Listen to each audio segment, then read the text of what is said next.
So it's April 8th today, and the weather's starting to warm up. It's getting beautiful, and the last couple of weeks, my wife and I have been out in the orchard taking care of everything, getting it all pruned up and cleaned up. We got the raspberries all tied up, we got the apples and the pears pruned up, and we even went through and pruned our grapes really heavy. But there's one more thing that we did that I want to show you guys right now.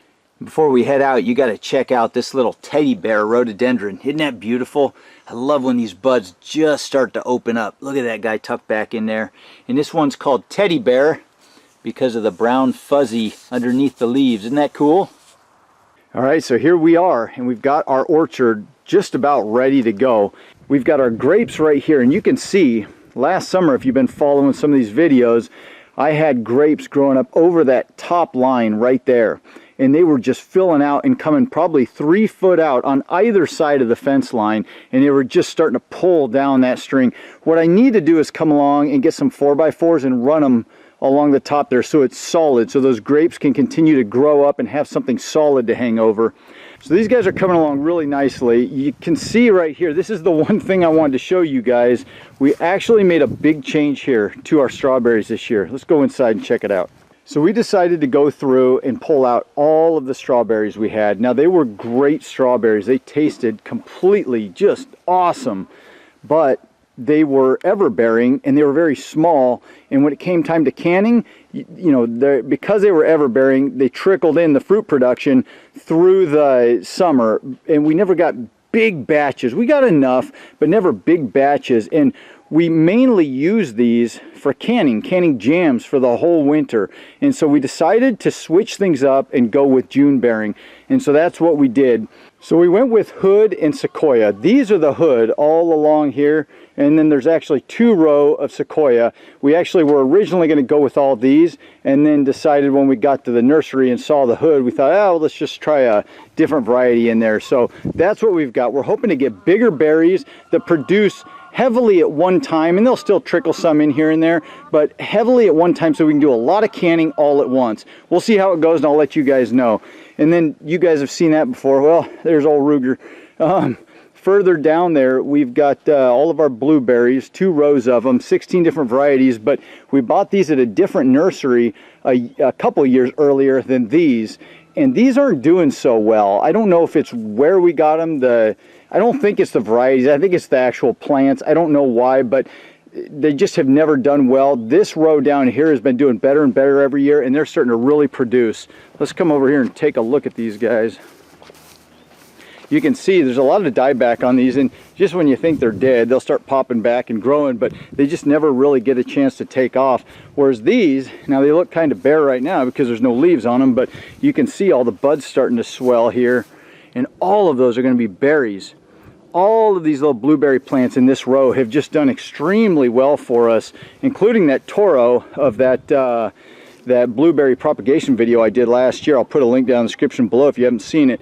But we just get loads of blueberries out of this row every single year, and it's really looking nice. Every year we mow in here, and we decided to do all this in grass seed and mow because it just makes it a lot easier. And then we just put the grass clippings down and just keep our beds maintained that way. Now, I wanted to show you guys this. This one's for you, Jim, over in Ohio, because I know you're excited to see your raspberries really get growing and taking off. Let's kind of come over here to the end and check them out. So here's that row from the end, and you can see how tight we maintain these guys. It's probably only a couple feet between. I actually want to take all these T-posts out and move them about 6 inches or so over on each side, so we've got about a 3-foot row. I want this row to just be full and thick and robust so that these berries just produce like crazy every year, and they already do, but I just want a little bit wider row. Now, one thing you'll see is these guys are all tied up in individual bunches. Originally we put these posts in because we were going to run wire from one end to the other and then just keep them within that wire, but we just haven't got that far yet. And we've actually found over the last couple of years that we're just coming out here, it doesn't take much. It takes I don't know, an hour, 2 hours. My wife and I and the kids come out here, and I just grab up a whole bunch of them, and then they wrap string around them, some sisal twine, and then tie knots around them. You can see that here, and it just keeps them in nice bunches. And once we get done doing that, I go and I cut all the tops off, because these guys were actually 2 or 3 foot taller, You don't want them to just get pulled down by all the top growth once they start growing. But you can see we're April 8th today, and all the new growth is starting to come out here. And all of these green growths here is all going to produce tons of berries this year. All of these raspberries here, this variety anyway, grow on the second-year-old wood. And so these are branches that grew last year and then hardened off, and then this year they grow new shoots, and we'll get berries from all of that. But I love seeing this new growth start to emerge in the spring every year. But this end down here has been a little bit more, I don't want to say sparse because it still produces heavily, but the berries aren't as thick and full, and I think it's because I had a lot of horse manure down on this end. I'm talking like a foot deep of horse manure, and I had dug down quite a bit, so the soil is real soft, and these guys were just able to take off like crazy when we originally got it going. When we first set it up, like I said before, we didn't have grass in here, and we were pulling weeds like crazy. It was just wood chips. We did 6 inches of manure and 6 inches of wood chips, and it's beautiful soil, but we realized that it was just too much of a pain. And then we were pulling raspberries up like crazy because they're coming all the way out to the blueberries. Occasionally we have to pull 1 or 2 up in there. But by grass seeding all of this, it just made it so much easier. It is a million times better. We've got about 10 or 12 foot between each of these rows, and we just go through and mow, and it mows any raspberries that come up with the grass. We don't ever have to worry about it. It just keeps everything real compact and maintained in a nice little package there. Pretty cool. Now, as you guys have seen before, these are all my espaliered fruit trees. So we've got 3 apple and then 3 pear. Each one's a different variety. And I came through this winter and pruned up really heavy. They had grown pretty crazy over the summer. Really, you should do 2 prunings a year. The summertime pruning for these is going to help with fruit spur production. And then the winter time is more for kind of shaping and molding the tree to be kind of look how you want it to look. I didn't really do that. I just need to get it done, so I pruned them all up. Kind of, you can see the shape I've got them all in. Really, what I should do is prune back to these bigger, fatter branches in here and prune a lot of this smaller stuff away. And then when the summer comes, a lot of suckers will come up, and then you prune those back midsummer, and then fruit spurs will come out of those.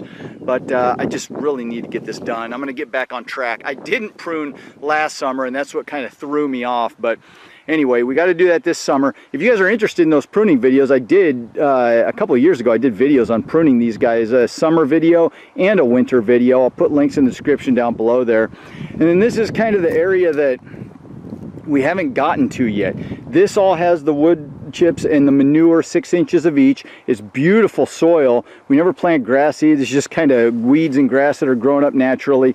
But our plan is to continue expanding this orchard all the way over.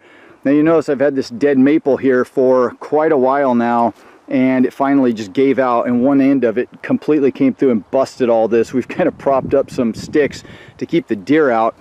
These were some trees I took down a couple years ago. Still haven't gotten to that, but here's the plan, guys. For those of you that are interested, because I know a lot of you like the figs, and I do too, we are going to have a guy come out in another week or so. I've already talked to him. He's going to bring a big excavator with a 3-foot bucket.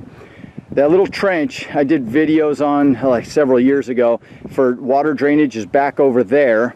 And this is kind of a hill, and then there's a low area over here. I'm going to have him dig that out a little bit more as more of a retention pond. Get rid of all this stuff in here. Just stack all that wood up, get rid of that stump, and then push some of that hill back over here and just flatten this whole area. Take some of these big fir trees down, and we're going to turn this entire area into a giant orchard. It's going to be all the varieties. I think I have like 50 varieties now, which some people got hundreds of varieties, but I'm going to be planting all of this in figs. That's the plan anyway.